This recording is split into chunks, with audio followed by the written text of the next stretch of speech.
Buenas tardes, una nueva emisión de Canal del Sistema. Los textos se encontrarán en reconquistatv.blogspot.com y una vez allí contenidos programas. Todos los videos de YouTube se suben a Odysee. En los comentarios está el enlace. También los encontrarán en el blog en Link Videos. Todos los videos se suben en bloques separados al canal del Telegram El Grano del Sistema TV con mayúscula y separado.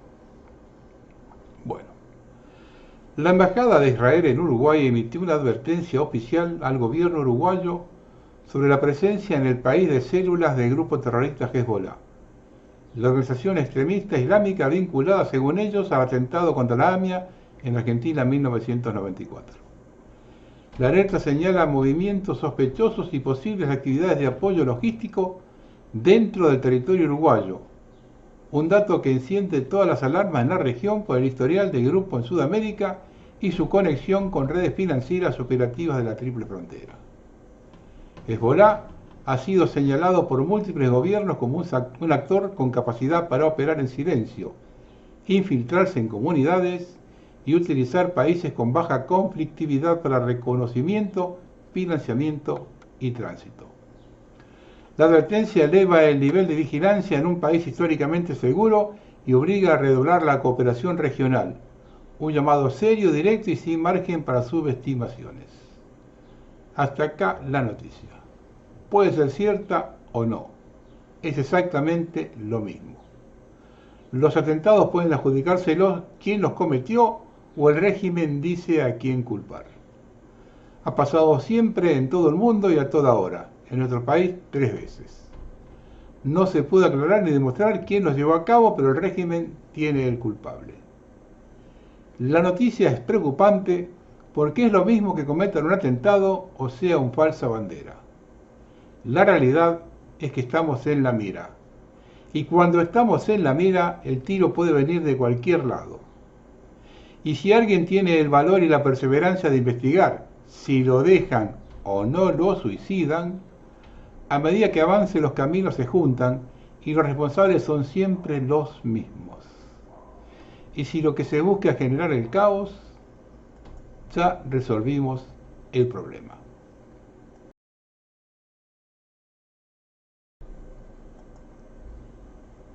Si queremos presentar batalla, debemos hablar de la batalla cultural. Inmiscuirnos en ella con un proyecto propio y comenzar donde el régimen no tiene respuestas.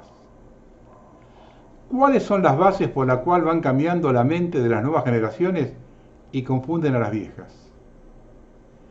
Tienen 4 dogmas clásicos para lograrlo: el conflicto generacional, atomización de las protestas, la división de la sociedad y la creación del chivo expiatorio.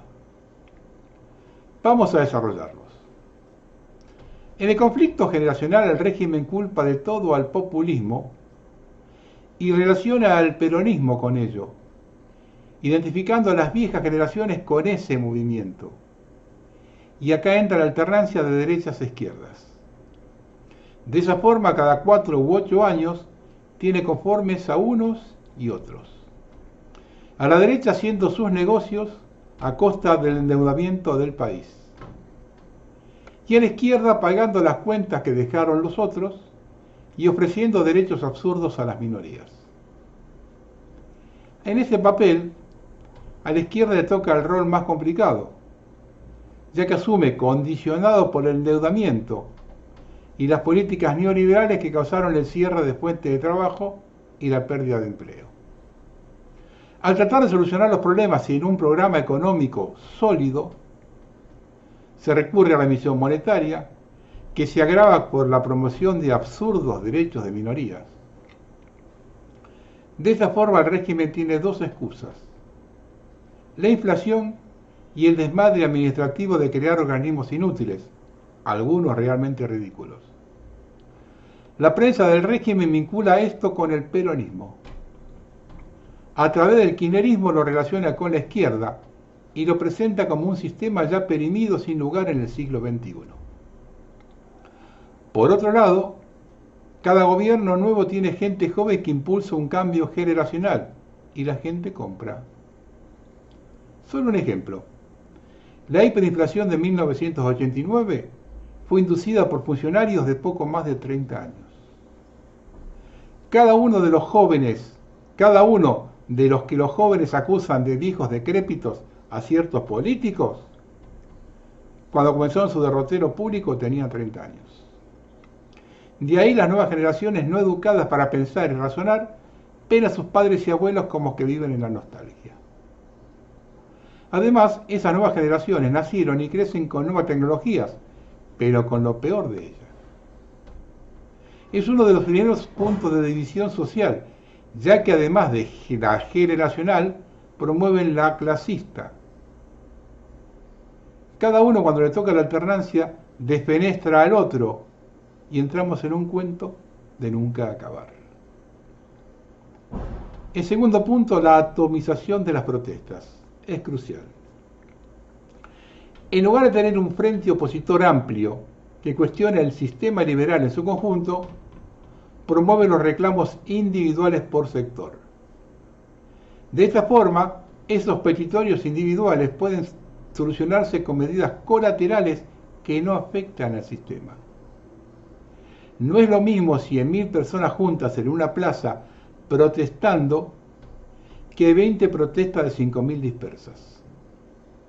No solo en la magnitud de la multitud, sino que un reclamo sectorial tiene soluciones mucho más accesibles para el régimen, además de promover el clásico dividir para gobernar. Por otro lado, si en esas protestas una de ellas es de esos reclamos absurdos de minorías, la prensa cómplice se encarga de desprestigiarla de forma tal que sea una mancha venenosa compartirla. El tercer punto es el clásico dividir para gobernar. El régimen tiene la virtud de aprender de las experiencias vividas. En 2001 se dio la situación que la confiscación de los depósitos bancarios que movilizó a la clase media se dio simultáneo con el agotamiento de la convertibilidad que había generado alta desocupación. Por ello es que el grito conjunto de piquete cacerola a la lucha es una sola no se podía permitir. De tal forma tomaron nota que el candidato de Duhalde para su sucesión era el gobernador cordobés José Manuel de la Sota, que si bien formaba parte de la renovación peronista, tenía su impronta. De golpe y sin aviso promueve la de Néstor Kirchner, más vinculado por una cuestión estratégica, no ideológica, a la izquierda. De esa forma el peronismo pasa a ser una anécdota, infiltrado por derecha con Menem y ahora por la izquierda por Kirchner. Por otro lado, las clases altas y el medio pelo nunca iban a compatibilizar con la izquierda, menos aún con la madre de Plaza de Mayo. Madres y abuelas despotricaban contra el peronismo, a que consideraron cómplice de la represión por la AAA. O nos olvidamos que Cristina dijo que Perón era un viejo de mierda. Esa movida contra el peronismo fue una excelente maniobra del régimen. Esa división sigue hasta ahora y es la que llevó a Milei al poder y quien la sostiene.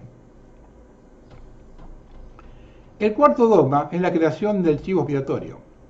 Fundamental. Lo viene desarrollando desde siempre. Y acá ocurre algo particular. Y es que en general los chivos expiatorios pertenecen a sectores no vinculados a derechas o izquierdas, sino a defensa de los intereses nacionales. Por aquello que desde 1917 el comunismo es el hijo pródigo del liberalismo. Una demostración de ello es el caso de Hitler, a quien le aducen la muerte de 6 millones de personas y no tiene el mismo tratamiento Stalin, que mató 10 veces más. Gran parte de ello es simultáneo con Hitler. En los medios, hasta el día de hoy, se muestran permanentemente videos de los campos de concentración nazis, pero nunca de los gulags soviéticos.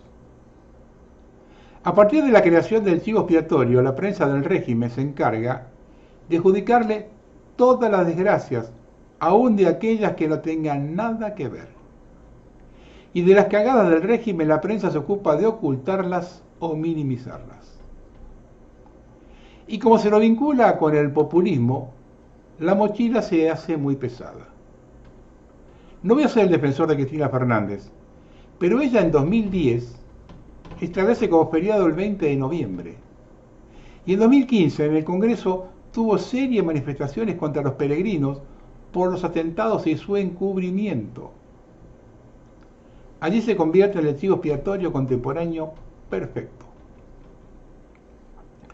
Esta es la base desde donde promocionan la batalla cultural. No hago tanto hincapié en la tecnología porque es usada por todos los sectores. Puede ser que algunos digan que es simplista. Yo la elaboro en función de la situación argentina actual, en especial la económica. Ahora bien, ¿cómo hacemos para contrarrestarla? ¿Cuál es la carencia principal del régimen? Un modelo de crecimiento generador de empleo y riqueza. No lo tienen porque su accionar se basa en el saqueo de los recursos y la explotación humana. Para el saqueo de los recursos necesitan que el país esté condicionado por una deuda externa que le quite margen de maniobra. Y para la explotación humana solo hace falta alta desocupación. La forma de generar estas condiciones es con un modelo individualista y materialista por medio del cual sea posible la compra de voluntades. Por lo tanto, la solución pasa por generar lo opuesto, es decir, un modelo de crecimiento inclusivo que promueva el empleo como una prioridad. Este modelo debe ser nuevo, sin ningún tipo de contacto con el peronismo, para no dar de comer a las fieras. Y hay que hacer hincapié en el tema de la vivienda y no tener miedo de la propaganda del régimen. El 80% de las viviendas en alquiler las maneja el 4,4% de la población. Es una cuestión de diferencia de cifras entre lo que se perjudican por la falta de vivienda y lo que se perjudican por la falta de rentabilidad. Y esta es otra clave, la propaganda del régimen. Son más los que se perjudican. Es hacia ellos a quienes nos debemos dirigir con soluciones. El plan de obras públicas debe ser lo más federal posible, no solo a nivel provincial, sino municipal. Se debe llegar a todo el país y no mostrar una imagen de dirección desde la capital federal. Mostrar que el resto del país existe. Integrador, diciendo que es lo mismo una gran ciudad que un pueblo lejano. En ambos sitios viven ciudadanos argentinos con los mismos derechos. Contrario a lo que sostiene el régimen en función de la rentabilidad. Se debe impulsar la solidaridad sin entrar en las situaciones absurdas que promueve la izquierda. Para ello debemos promocionar políticas barriales de integración y desarrollo, hacer que la gente participe en el progreso de su barrio, revitalizar sus clubes y donde no los hay, fundar uno. Es fundamental fomentar la actividad barrial. La gente debe sentir que el Estado está cerca suyo, en su realidad cotidiana, todo lo contrario de ahora. Debemos crear utopías, generar las condiciones que los sueños personales sean posibles. Un país crece con la suma de los sueños colectivos. Y es fundamental que personas mayores con mente abierta asesoren a los jóvenes en sus sueños y proyectos y a los nuevos operarios en el manejo de máquinas. Esto es integrar la sociedad. Tenemos que mostrar a toda la población que otro país es posible, que la Argentina está en condiciones de generar otro nivel de vida. Y del mismo modo que el régimen crea archivos expiatorios, debemos acusar a toda la dirigencia política desde 1983 a la fecha, sin excepción. Corte transversal. Ellos fueron los responsables absolutamente de todo. No se debe salvar nadie, aunque nos pese. Esto es borrón y cuenta nueva. Ese es el mensaje. El culpable es el sistema. Eso debemos machacarlo continuamente. Y las protestas deben ser contra el sistema y denunciar cualquier arreglo sectorial. Sé que el problema central no es resuelto. Insistir con esto. Pero del mismo modo, debemos resaltar la libertad como un bien no negociable. Y explicar que hoy no vivimos en libertad, sino en la dictadura de los mercados. No se debe renegar de la democracia, sino promover su reforma, otro método de elección, otro sistema de gobierno. El régimen machaca que quienes se oponen están contra la democracia. No venimos a anularla, sino a cambiarla, a ayornarla al siglo XXI, luego de 300 años sin modificación. Cuando el sistema nos diga que es imposible lo que proponemos, debemos exigir debate público de ideas y proyectos. De la única forma que respondemos, no entrar en polémicas. Frente a frente, en las mismas condiciones, delante de una cámara de televisión y con moderadores de ambos lados. Es probable que no den bola y sigan machacando a los medios. Sigamos pidiendo debate, pero por debajo debemos infiltrarnos en aquellos grupos de gente abandonada por el régimen. Por ejemplo, inquilinos, deudores bancarios, discapacitados, estudiantes universitarios y de todo aquel que sufra las consecuencias del plan económico. En esos grupos debemos hacer un fuerte operativo de penetración ofreciendo soluciones, no sumándonos a las quejas. El mensaje debe ser positivo. En el plan de obras públicas, no solo hablemos de ferrocarril, puentes, rutas, acueductos, hablemos de cine, de teatro, de cultura, de restauración de monumentos, de construcción de nuevos.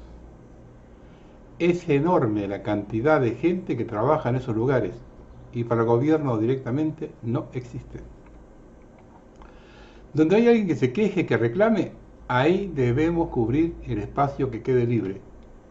Machacar y machacar por todos lados. Interiorizarnos de los reclamos y necesidades de la gente, de los pueblos, de las comunidades. Donde el Estado los abandona, ahí debemos estar. Se debe hacer hincapié en las pymes, no solo generan el 70% del empleo, sino que son manejadas directamente por sus dueños. En todo aspecto debemos apelar al ser humano, humanizar todas las relaciones. Cada lugar de trabajo debe responder a un nombre tangible, lo contrario al anónimo del mercado. Esta relación Estado-empresario debe ser lo más humana posible. Y tenemos que integrarnos a todo aquel que se sienta abandonado. El enemigo de mi enemigo es mi compañero de ruta. Así debemos sentirlo.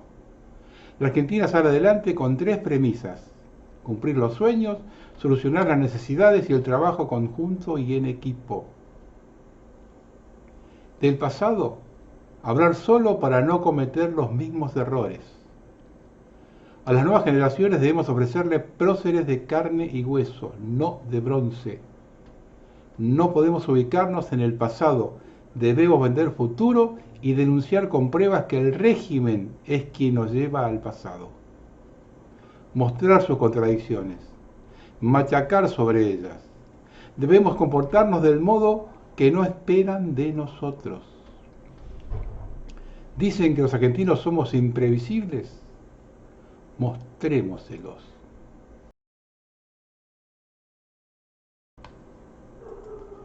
Hay quejas por todos lados. Los llevateros de Misiones, los agricultores de Mendoza. En todas partes del país donde hay un productor regional, hay reclamos. La ley de glaciares será un termómetro. Cuando se sancionó en 2010, hubo manifestaciones en todo el país. Quiero ver ahora que la quieren drogar, ¿qué pasa? Ahí nos daremos cuenta si esta sociedad mutó para desaparecer. El presidente, muy suelto de cuerpo, dijo que como lo votó el 41%, va a redoblar la apuesta. Si la gente va a protestar a las banquinas, a bancarse el temporal. Reitero, la ley de glaciares ahora pasaron 15 años, es casi la misma generación. Vamos a ver si reacciona de la misma forma. A medida que pasan los días y observamos, no la no reacción, sino el conformismo de los argentinos, me convenzo más de aquello que vengo sosteniendo hace años. El país está estructurado para 25 millones de personas. El excedente de la población actual son 20 millones de personas. los considerados pobres, que hace 50 años no existían, y hoy tienen un consumo de subsistencia. Por ese motivo el país aún funciona. Y hay que reconocer que ese 40% de los habitantes no solo han perdido el sentido de rebeldía, sino que se ha adaptado a la nueva realidad. Y observando el proceder de la élite gobernante, llegamos a la conclusión que no se detienen nunca. ¿Y por qué lo deberían hacer? Tienen un objetivo y se dedican con voluntad a conseguirlo. Cuentan con una gran cantidad de masa bovina indiferente, cómoda y entretenida, y con una extensa platea de colaboracionistas, a los cuales les basta proveer con papelitos estampados que ellos mismos fabrican. Sus títeres, después de gobernar destruyendo sus propios países, pueden aún así quedarse en sus países y continuar a gozar privilegios de por vida. ¿Saben qué significa?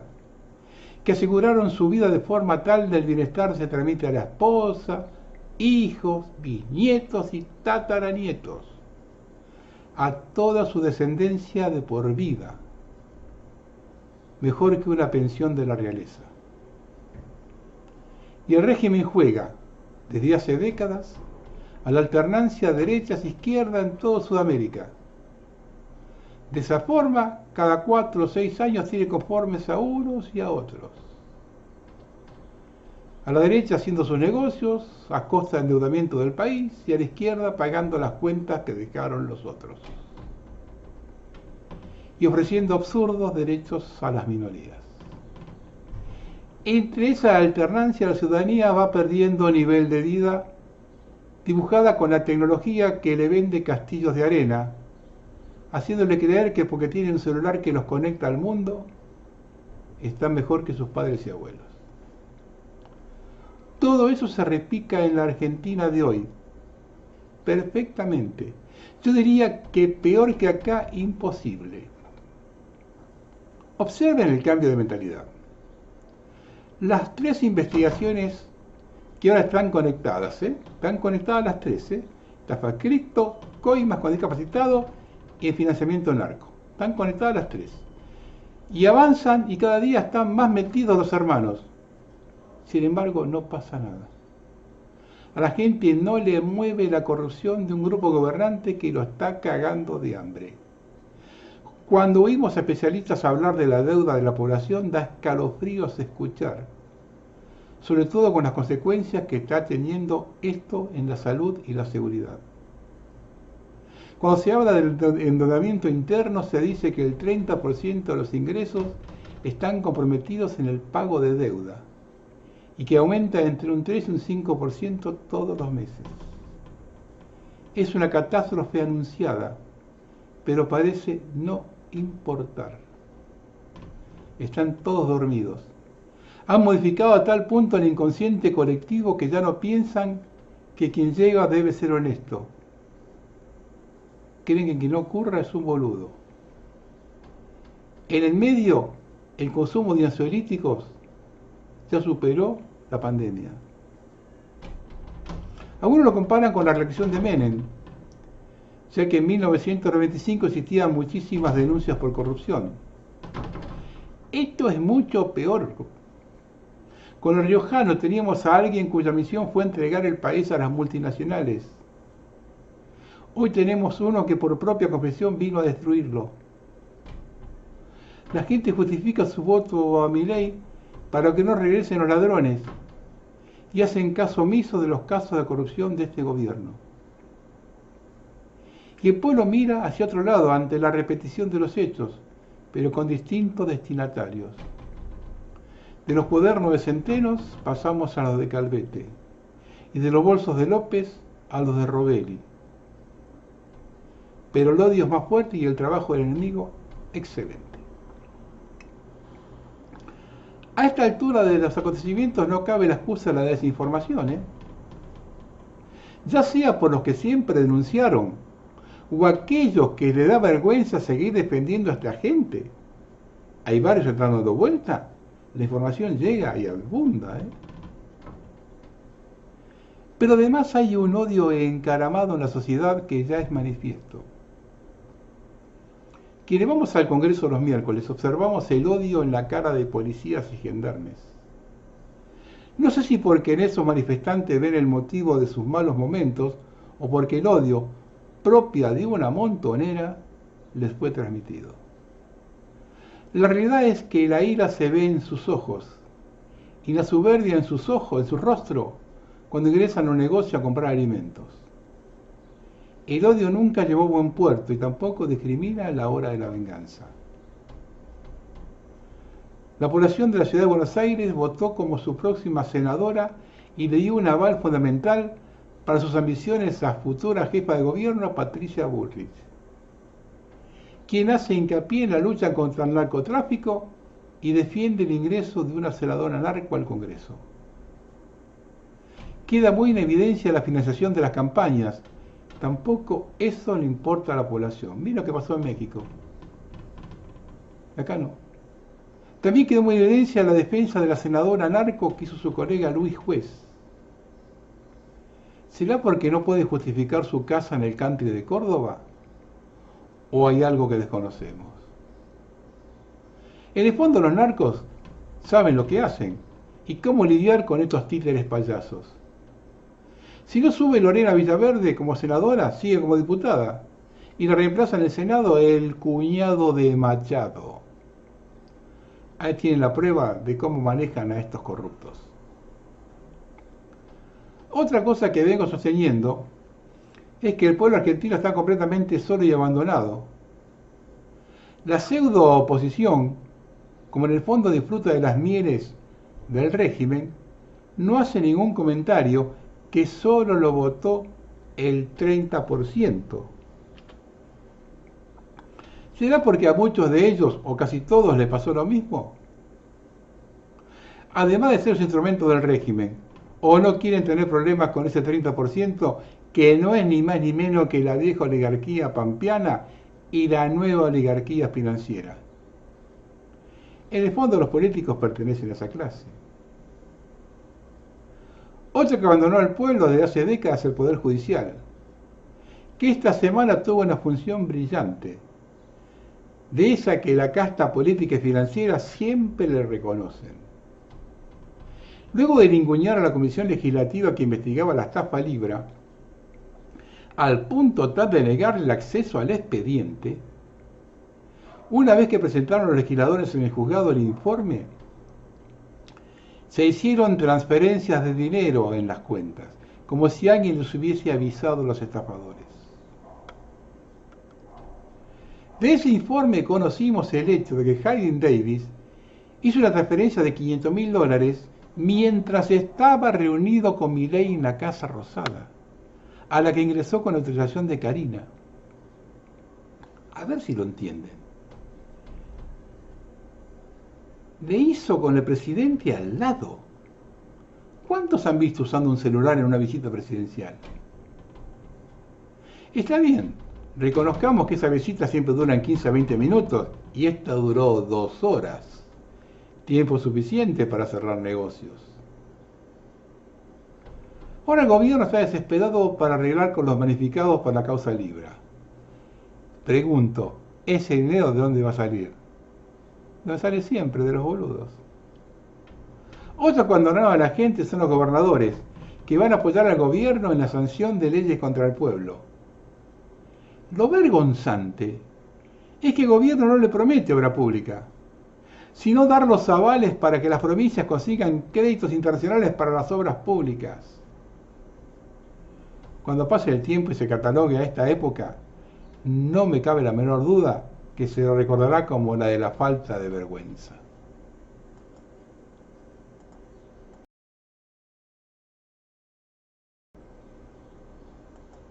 Quiero hacer una aclaración. En el programa anterior dije lo siguiente.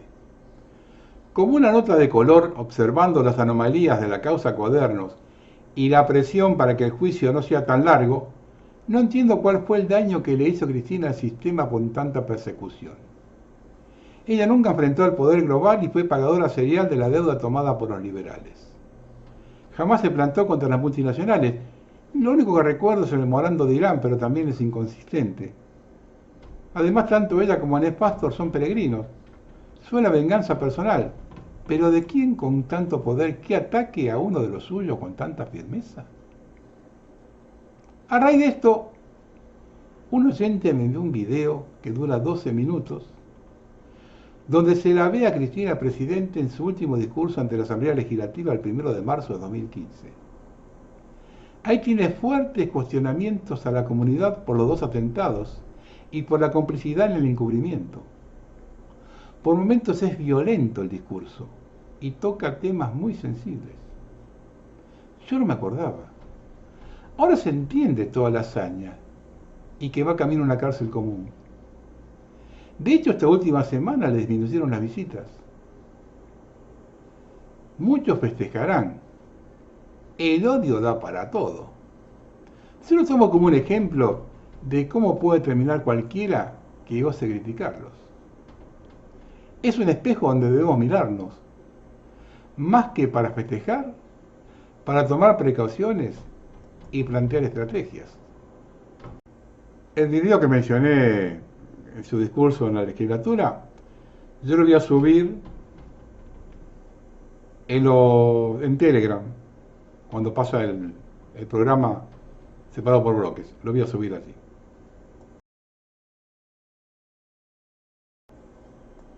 Los salarios de la era Milei son los más bajos en 20 años. Hasta 66% menos, ayudado por un IPC perreado.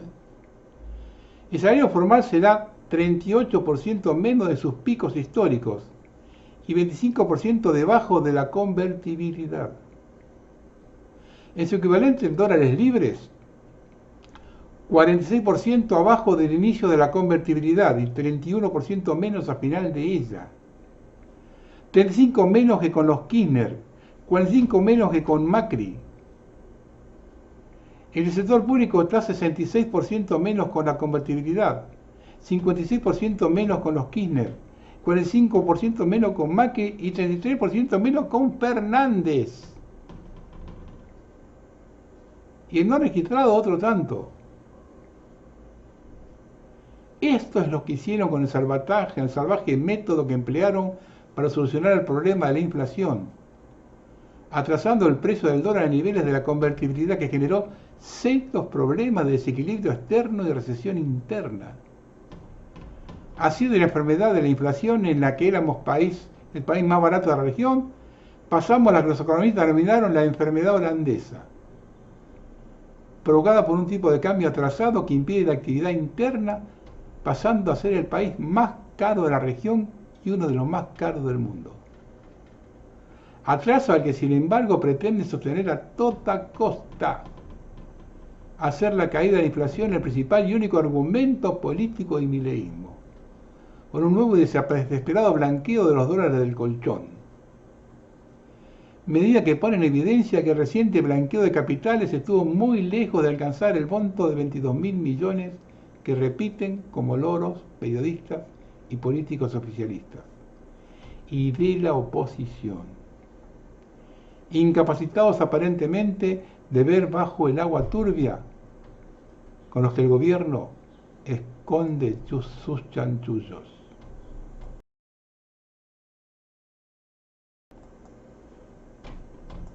A pesar de que en Argentina se realizan cada vez menos testeos para detectar coronavirus, el feudo de Formosa aún sostiene este mecanismo de vigilancia y por estas horas se enfrenta a un rebrote de contagios en una provincia tropical. Ante esta situación, las autoridades sanitarias locales pidieron volver a implementar medidas de prevención similares a las que habían sido utilizadas durante la pandemia. El último boletín epidemiológico nacional difundido este lunes advirtió que el COVID volvió a posicionarse como el virus respiratorio de mayor circulación en el país, superando la influenza y el virus sincicial respiratorio. El informe, basado en una pequeña muestra de testeos, pensó que durante la semana 44 y 45 se analizaron 154 muestras de personas que consultaron con síntomas respiratorios y 37 dieron positivos para COVID. lo que representa una positividad del 24%.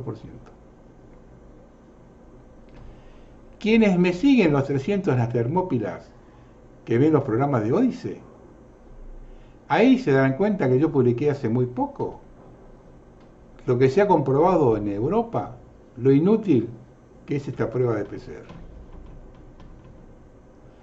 Se nota que las cosas andan mal por Formosa, porque para volver a instalar el miedo en la población, reitero lo que vengo diciendo, la culpa ya no es solo de ellos, es nuestra también.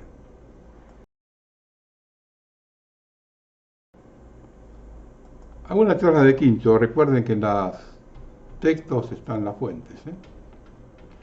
A Ornella Calvete, del Ministerio de Economía, le encontraron $700.000, plata de las coimas en Andís. Lógico, esa suma no figura en su última declaración jurada. Según ella, tiene 6 departamentos en la ciudad de Buenos Aires y los fondos con los que los obtuvo fue donación. Muy generosa la gente.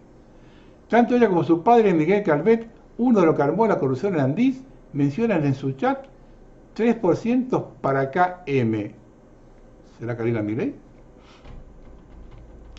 A que tira la están jugando por los cuadernos de Centeno. Ahora aparecieron los que figuran las coimas de Karina Milei, en la que también participaron integrantes del Ministerio de Economía. Diego Españolo, los Menem, Javier Milei, que ocultó todo, Gustavo Balabanian, ex marido de Karen Reicher, lavando plata narco.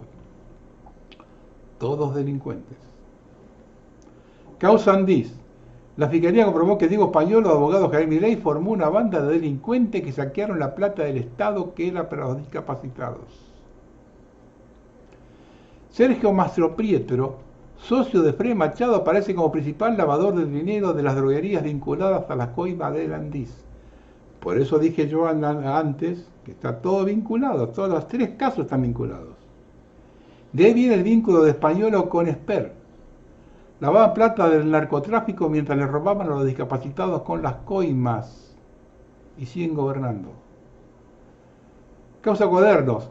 Procesaron al ex policía Basigarupo, que trabaja para la Embajada de Estados Unidos, por adulterar los cuadernos con manipulaciones, más de 1.600 sobreescrituras y agregados. Basigarupo es quien entregó los cuadernos al operador disfrazado de periodista Diego Cabot. La justicia tiene las pruebas de una trama de corrupción en la Agencia de Discapacidad y armada por Karina Milei, funcionario de Economía, Españolo, los Menem y empresarios socios. En un solo año robaron al Estado más de 43.000 millones de pesos.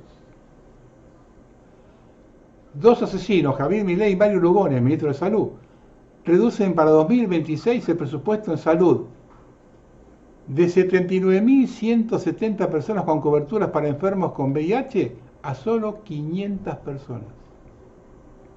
De 15.000 tratamientos para tuberculosis a solo 450. Muchos van a morir.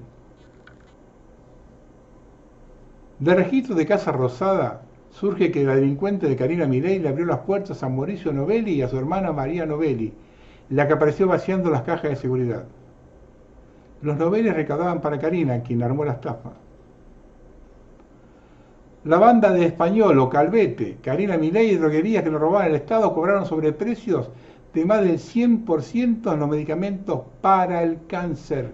Sí, le robaban a los enfermos de cáncer. En los cuadernos de Calvete, los cuadernos de las coimas en Andís, Karina Milei, KM, aparece nombrada 27 veces cobrando coimas en la Agencia de Discapacidad. Apenas echaron a Diego Españolo de Andís por el escándalo de los audios de las coimas, los delincuentes, entre los que están Karina Milei, comenzaron a borrar rastros en sus dispositivos. Las pruebas de la Fiscalía son irrefutables. Armaron una organización ilícita. Vamos a cambiar de tema.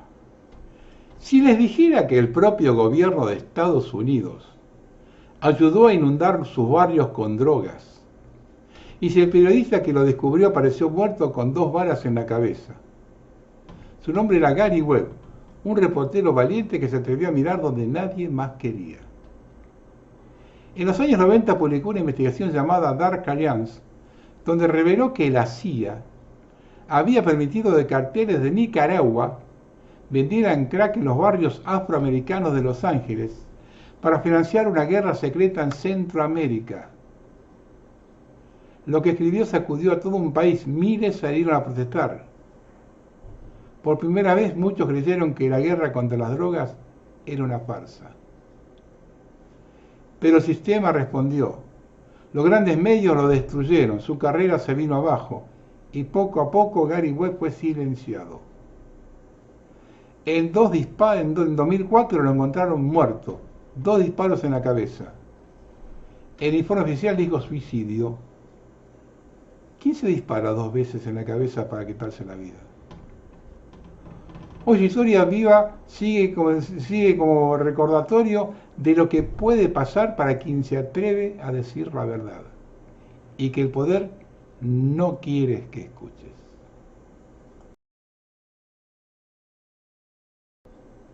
Vamos a hablar de lo que está aconteciendo en México.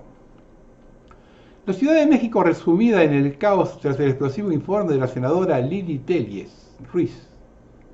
Según la senadora, y las declaraciones de funcionarios mexicanos como el senador Jorge Luis Preciado y la candidata presidencial para el 2024, Xóchitl Gálvez, la campaña de Claudia Sheinbaum fue financiada con dinero de los carteles, transformando a México en un narcoestado, donde presuntamente los políticos protegen las operaciones criminales a cambio de apoyo ilícito. El 1 de noviembre de 2025, el alcalde Carlos Mansó, un intrépido luchador contra los carteles, fue asesinado a plena luz del día por un sicario encapuchado de 17 años. Mansó murió frente a su hijo, convirtiéndose en el 7º alcalde asesinado en Michoacán desde 2022. Muchos creen que esto fue el detonante del caos que estalló en México el 15 de noviembre de este año. Protestas lideradas por la generación Z estallaron en más de 50 ciudades con cánticos de Sheinbaum, narco presidenta. Más de 120 policías antidisturbios resultaron heridos y 40 fueron hospitalizados. Cientos de miles de jóvenes en situación de riesgo, aproximadamente a 300.000, se enfrentan al reclutamiento, muchos en contra de su voluntad, mediante secuestros, amenazas o estafas para obtener trabajos en brutales centros de entrenamiento. Manifestantes encapuchados irrumpieron en el Palacio Nacional y derribaron las barricadas que rodeaban la residencia de Sheinbaum. Escuchen esto, Edificios gubernamentales fueron vandalizados. La consigna "puta peregrina" fue pintada con aerosol en las puertas del Palacio Nacional y de la Suprema Corte de Justicia de la Nación, dirigida contra Sheinbaum, la primera mujer y la primera presidenta peregrina de México. Desde que asumió el cargo el 1 de octubre de 2024, la presidenta Sheinbaum ha sido acusada de ser un agente de los servicios de inteligencia peregrinos, con la misión de infiltrarse en el partido de izquierda mexicano, manipular la política en beneficio de Israel y destabilizar Latinoamérica. ¿Qué talco?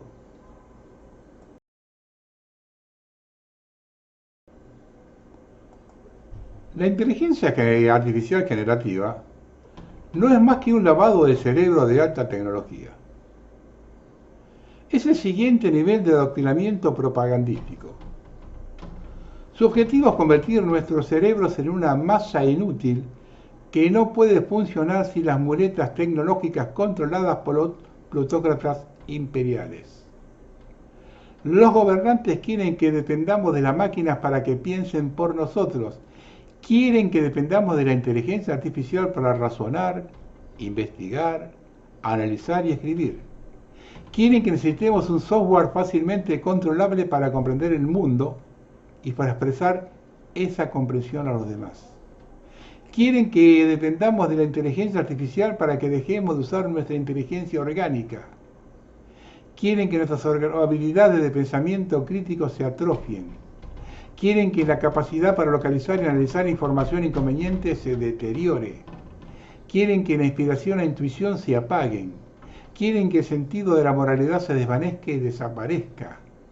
Quieren que percibamos la realidad a través de lentes interpretativos controlados por empresas tecnológicas plutocráticas que están inextricablemente entrelazadas con la estructura del poder del imperio occidental. Quieren que abandonemos nuestra humanidad con la teología, quieren sustituir el espíritu humano dinámico por líneas de código predecibles. En esta distopía oligárquica, insistir en mantener las propias facultades cognitivas es un acto de rebeldía. Ejercitar regularmente la creatividad, el ingenio y el esfuerzo mental es una pequeña pero significativa forma de rebeldía. Recuperemos la capacidad de atención que se ha visto mermada por los teléfonos inteligentes y las redes sociales. Aprendamos a meditar y a concentrarnos en una sola cosa durante un tiempo prolongado. Leer un libro, uno de papel, que se pueda tocar, oler y oír crujir las páginas al pasarlas. Si es un libro antiguo de la biblioteca o de una librería de segunda mano, mejor aún. Conecta con tus sentimientos, esos que has estado reprimiendo durante años. Déjalos salir y expresarse. Aprende a valorar esos momentos entre los mejores momentos del día. Hay una belleza asombrosa en cada instante de esta vida. Solo necesitas aprender a percibirla. Acepta tu humanidad, acepta tus sentimientos, acepta tus defectos, acepta tu ineficiencia, acepta todo aquello de lo que intentan alejarte. Lo que te ofrecen es muy inferior al inmenso tesoro en el que nadas simplemente por existir como ser humano en este planeta. Eres un milagro. Esta vida es un milagro. No permita que te lo oculten.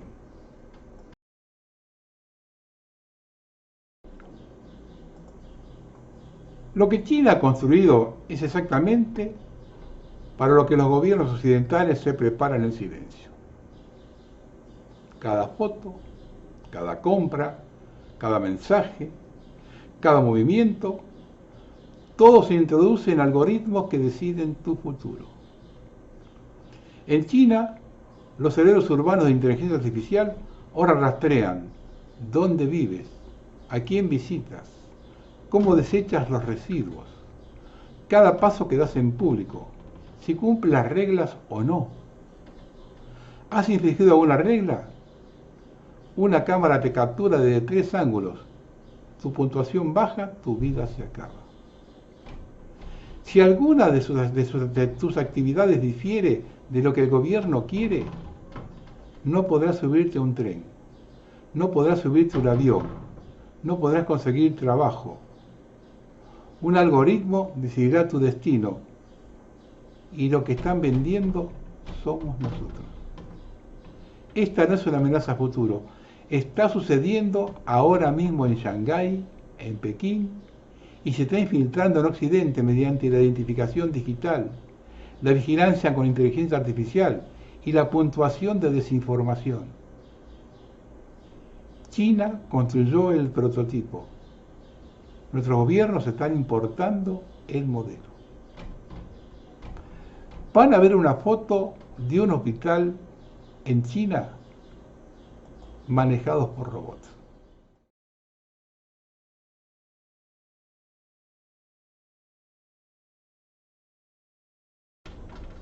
En este hospital trabajan 14 médicos y 4 enfermeros, con una capacidad para 3.000 pacientes. Los robots pueden diagnosticar enfermedades, hacer recetas médicas, prescribir tratamientos y monitorear las 24 horas. Permite detectar enfermedades más rápidamente que con los métodos tradicionales y reducir los errores humanos. Esto hace la medicina más veloz, accesible y económica. Creen que este tipo de hospitales es el modelo del futuro en todo el mundo. Ahora reflexiono. Si tomamos en cuenta la primera noticia con el control estricto en la sociedad, ¿ustedes piensan que este sistema médico no está programado para decidir quién vive y quién no? Y en caso de algún fallecimiento, ¿a quién le va a reclamar? ¿Quién se hace responsable? ¿Cómo determina una mala praxis?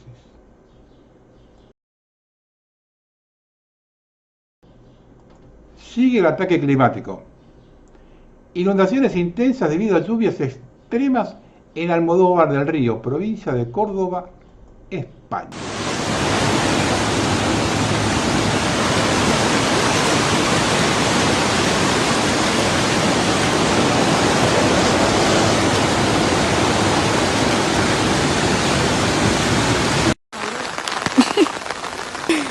¿Quién es? ¡Hostia! Mamá, ahí se queda. Y yo. No, ahí se queda. Como le entra agua, al matarse lo carga. Otro es una delincuente. ¡Hostia! Qué ganas de cargarse los coches. Inundaciones masivas debido al desbordamiento del río Monov en Monmouth, Gales, Reino Unido.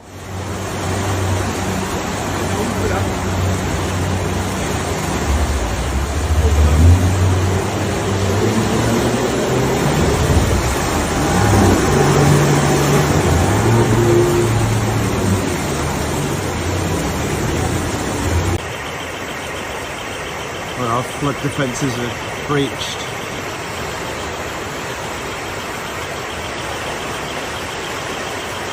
This is it. This is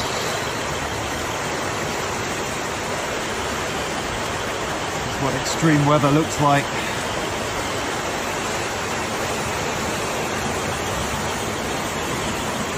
Homes, businesses.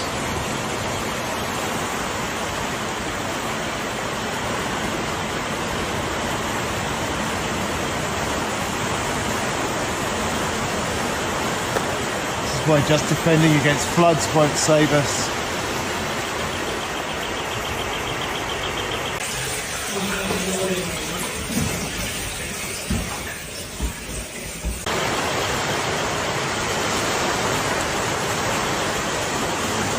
There's a guy trapped in here at the moment. I hope he makes it to safety. Called for help. Un poderoso tornado golpeado Albufeira, en la región de Algarve, en Portugal. ¡Oh, my!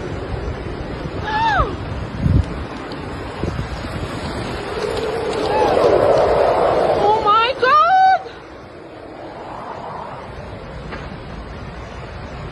¡Cuidado! É um tornado, bro.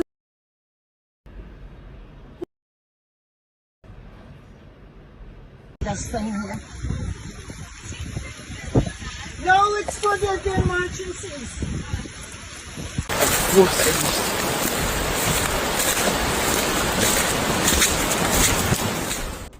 Ráfagas de viento de más de 100 km por hora arrasaron Santiago del Estero el viernes por la madrugada.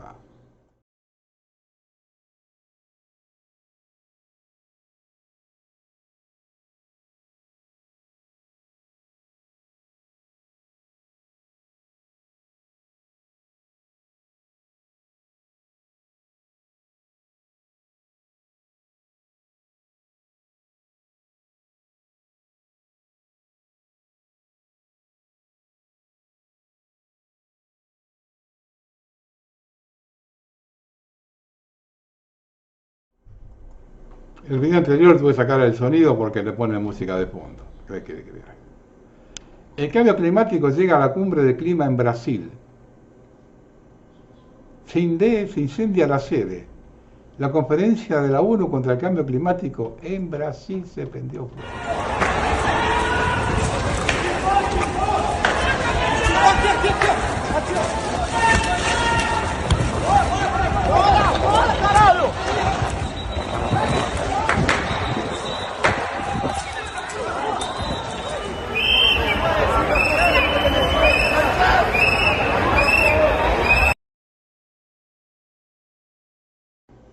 La multinacional Microsoft, que construyó su imperio vendiendo sistemas operativos que siempre se actualizan en los momentos más inoportunos, ha decidido invertir 800 millones de dólares en proyectos de captura de carbono, desencadenando lo que podría convertirse en el experimento de suicidio botánico más caro jamás concebido en una sala de reuniones con aire acondicionado.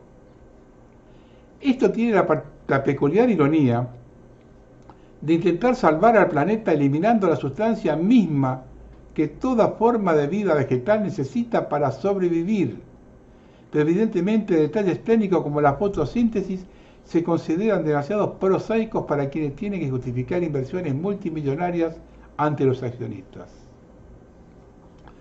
Microsoft ha adquirido el 63% del volumen global de compensación de carbono en 2024, con acuerdos que incluyen 6.700.000 toneladas métricas con Fidelis y Atmoclear, 3.300.000 toneladas métricas con Storkung Energy y un proyecto danés llamado Gaia que promete secuestrar 500.000 toneladas métricas de carbono anualmente a partir de 2029.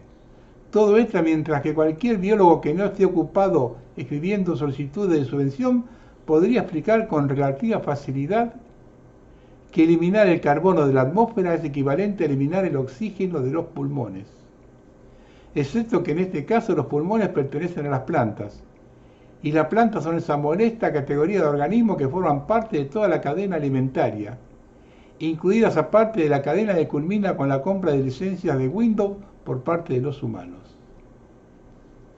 El Fondo de Innovación Climática ha impulsado inversiones climáticas por valor de 12.000 millones de dólares, dinero que fluye hacia tecnologías de captura de carbono, con la misma lógica que podría resolver el hambre en el mundo eliminando la capacidad de cultivar alimentos. Cuando alguien señala que la descarbonización de la atmósfera podría tener consecuencias ligeramente negativas para la fotosíntesis, la respuesta corporativa suele centrarse en la estrecha alineación del proyecto con las políticas de la Unión Europea, como si la burocracia pudiera alterar los principios fundamentales de la bioquímica. Por lo tanto, cada dólar gastado en productos de Microsoft contribuye a financiar un programa cuyo éxito total supondría el fin de la agricultura, los bosques, el fitoplancton marino y en consecuencia toda la vida que depende de ellos para sobrevivir. Sin embargo, es probable que la presentación a los inversores haga hincapié en los créditos ESG y las oportunidades de lavado de imagen verde en lugar de los detalles relacionados con el colapso de los ecosistemas. Estamos en manos de 4 locos.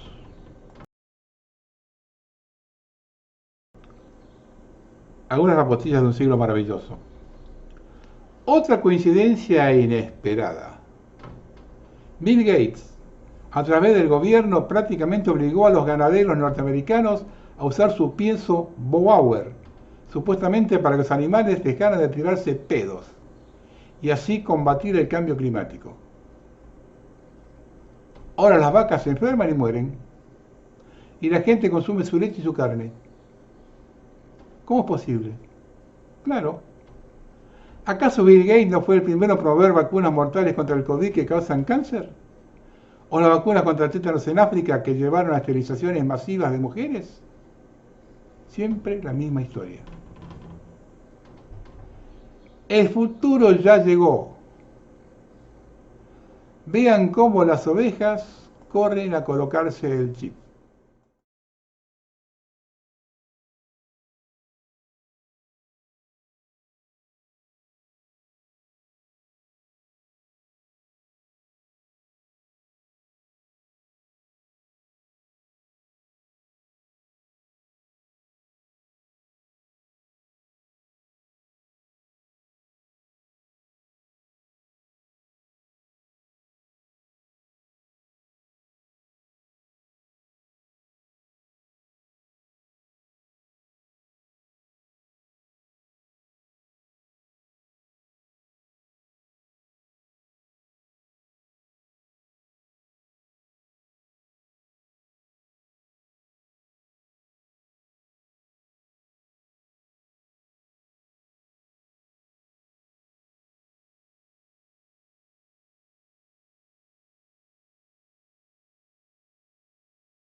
Al menos 32 mineros perdieron la vida por el colapso de un puente en una mina de cobalto en el sureste de la República Democrática del Congo. El colapso ocurrió debido a un deslizamiento de tierra en la provincia de Lualaba. El puente construido por los mineros colapsó el 15 de noviembre. El gobernador dijo que el número de muertos podría aumentar. La agencia cita también datos de la Asociación de Mineros que reporta 49 muertos y decenas de desaparecidos. Estas minas son una vergüenza mundial, símbolo de explotación del hombre en beneficio de la tecnología.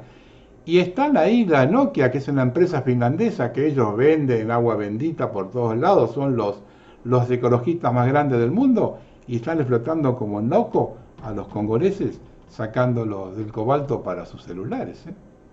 Véanla.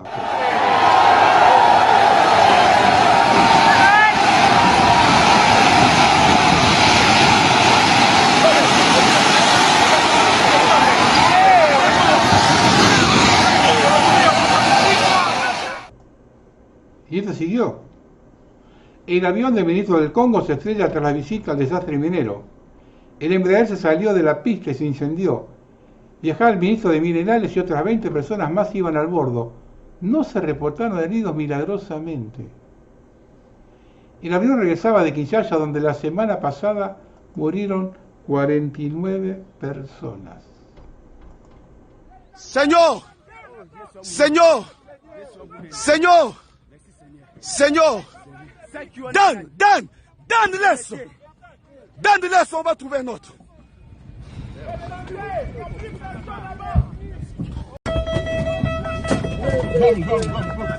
Vite, vite,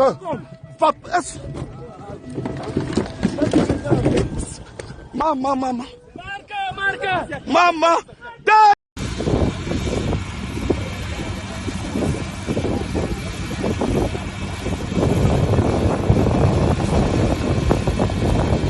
Típica elección latinoamericana. En Guatemala, bandidos acribillaron a balazos al candidato a la alcaldía José Ramírez Andrés. Vean el video, imágenes muy sensibles.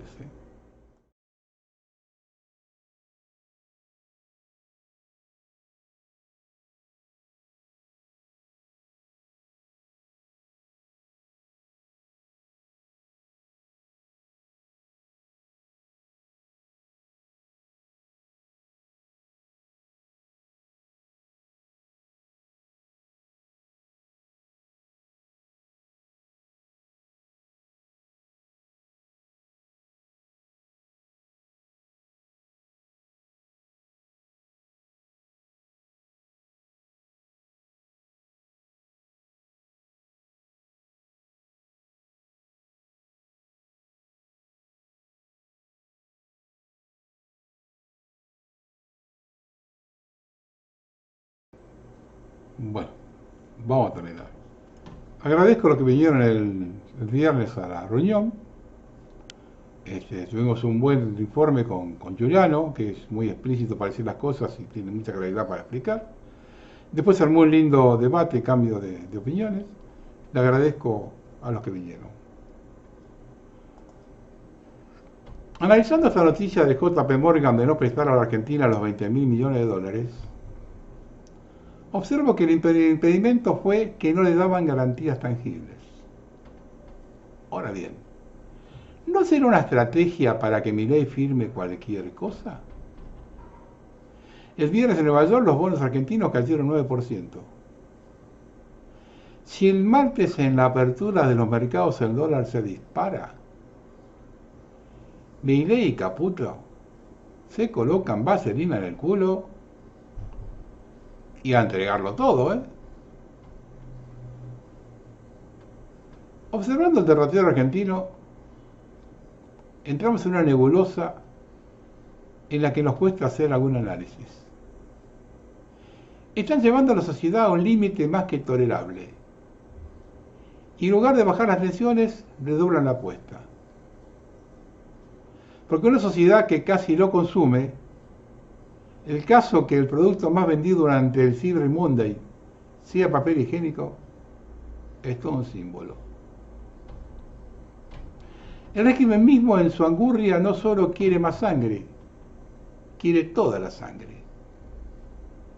No se concibe en condiciones actuales de no consumo, donde cierran 30 empresas por día, con 50% de trabajadores en negro, pretenden sancionar una reforma laboral que nos trae 100 años en las relaciones de trabajo. Además, ese aumento de servicios del 10%, cuando los salarios ya deprimidos y que no alcanzan están congelados. Y como reflejo un índice de inflación cada vez más parecido a una mentira. O lo están conjeturando como en los 90, que colocaban en el cálculo del índice productos cuyos precios en dólares no se modificaban. Porque quien tiene la mala costumbre de tratar de comer todos los días sabe que el 2% mensual ya no lo cree nadie. Entonces nos entran algunas dudas. ¿Realmente pretenden un sistema económico basado en la esclavitud? ¿En retorno a etapas superadas hace casi 80 años? Esta gente que maneja todo y que coloca las marionetas en el poder se ha enriquecido sin esta esclavitud. ¿Qué hay detrás? ¿Realmente quieren tomar posesión de todo el territorio, tal como fue expresado en este canal hace 7 años, cuando dijimos que el pan prohibido no era la Patagonia, sino todo el país? ¿Y lo quieren vacío? Como lo profetizó Julio González en 1989. Quizá basado en las visitas de Gordon en 1972, donde manifestó los planes que tenían los peregrinos para la Argentina. Visita que motivó a Walter Beveraggi a escribir el libro sobre el plan prohibido, siendo ese el motivo por el cual Montoneros, como sicarios del poder, asesinó a José Ignacio Rucci, que fue quien financió su publicación.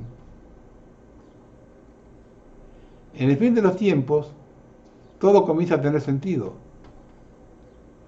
Para quienes piensan que hablo disparate, les respondo que esta gente planifica a distancia y que para el 2060, con índices de crecimiento demográfico negativos a la mitad, como ya se ve en la ciudad de Buenos Aires y otras urbes cosmopolitas del interior, sumado al aborto, a la baja de la esperanza de vida por la mala alimentación y la atención médica, más la ley de eutanasia por el cual se va a matar a todos los viejos. Los quiero ver a los jóvenes cuando no puedan pagar un alquiler y la única alternativa de vivienda sea la casa de padres y abuelos. ¿Qué hacen con los padres y abuelos? Cuando caer en un hospital sea lo mismo que tirar una moneda, como ya pasó en la pandemia. Sumado a todo esto, algún episodio de enfrentamientos internos y una pandemia más. Vamos a ver si en 2060 la población no es la mitad que ahora y en qué condiciones están los sobrevivientes. Como lo expresé más arriba, todo comienza a tener sentido. Solo hay que evaluar los hechos desde 1976 a la fecha. Esa decadencia permanente, constante, lenta, para que nos acostumbremos como el gato que meten en la olla con agua fría y lo cocinan lentamente. Cada cual haga su examen conforme la edad. Hacer la decadencia constante se puede medir como estábamos hace 50 años, 40, 30, 20, 10, 5, 2. Todos sin excepción confirmarán que hoy están peor. Hagan una proyección a futuro, a ver si de esa forma, en defensa propia, toman conciencia de lo que les espera. No hay más nada que decir. Ya sabemos cuál es nuestro futuro. Tenemos bien claro quién es nuestro enemigo y cómo se mueve. Solo hace falta sacar a relucir los anticuerpos. ¿Qué los tiene que haber? El jueves pasado se cumplieron 180 años de la gesta de la Vuelta Obligado y Angostura del Quebracho. Para mí, la más grande luego del cruce de los Andes. Y la mayor demostración del sentido de pertenencia. Esa gesta no fue de idea de Rosas, sino una movilización popular cuando la Armada Anglo-Francesa llegó a Montevideo. Fue en su momento la más grande flota del planeta. 22 barcos de guerra modernos a vapor, que nunca se habían visto por acá, y 92 buques mercantes. Los europeos disponían de 418 cañones y 880 soldados, contra 6 barcos mercantes y 60 cañones de escaso calibre que les opuso Mansilla.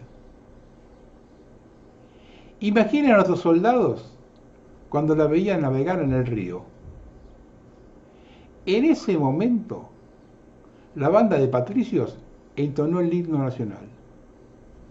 Al finalizar, el general Mansilla dijo lo siguiente a la tropa, textual: milicias del Departamento del Norte, valientes soldados federales, defensores denodados de la independencia de la República y de América. Los enemigos de la patria vienen hoy sostenidos por los codiciosos marinos de Francia e Inglaterra, navegando las aguas del Gran Paraná, sobre cuyas costas estamos para privar su navegación, bajo otra bandera que no sea la nacional. Vedlos, camaradas, ahí los tenéis. Considerad el tamaño insulto que vienen haciendo a la soberanía de nuestra patria, al navegar las aguas de un río que corre por el territorio de nuestra república, sin más título que la fuerza con que se creen poderosos. Pero se engañan estos miserables. Aquí no lo serán. ¿No es verdad, camaradas? Vamos a probarlo. Ya no hay paz, suena ya el cañón. Ya no hay paz con la Francia ni con Inglaterra. Mueran los enemigos. Tenemos en el río Paraná y en sus costas el pabellón azul y blanco y vamos a morir todos antes que verlo bajar de donde flamea. Viva la patria, viva la independencia, mueran los salvajes unitarios y sus viles aliados los anglo-franceses. Esta fue la proclama de Mansilla cuando vieron llegar los barcos obligados. Para terminar, a los más jóvenes le dejo una muestra de la Argentina que fue y que el liberalismo cortó. Al final del video le hago un comentario. Llevo para ver el efecto que causa un coche de fabricación nacional. Sobre todo que es un coche que no se conoce, no se ha visto, no es un coche derivado de otro, sino es creado acá. Y pienso que hay gente que le va a interesar. Quiero ver qué impresión causa, esa es la verdad. ¿Le parece que en Europa pueden sorprenderse de ese producto argentino? Bueno, yo creo que sí, porque lo que piensa el resto, sobre todo donde existen las grandes fábricas, es que en nuestro país no se construye, sino se arma los automóviles. Y en este caso pienso que va a tener una resonancia completamente distinta. Así lo esperamos. Gracias, Fangio. Buen viaje. En 1969, 3 torinos, apodados la Misión Argentina, compitieron las 84 horas de Nürburgring, era correr 84 horas sin parar, donde a pesar de ser inicialmente subestimados, demostraron su potencial al liderar la carrera durante horas. Aunque las penalizaciones técnicas hacia un piloto impidieron que ganaran, el torino número 3 completó más vueltas que ningún otro vehículo y finalizó en 4º lugar en general y primero en su clase. La hazaña fue un hito para el automovilismo argentino. Ese mismo año, el Mono Juan fue enviado al espacio por Argentina. Ese país era inviable para el régimen global. Había que cortar su desarrollo. Buenas tardes.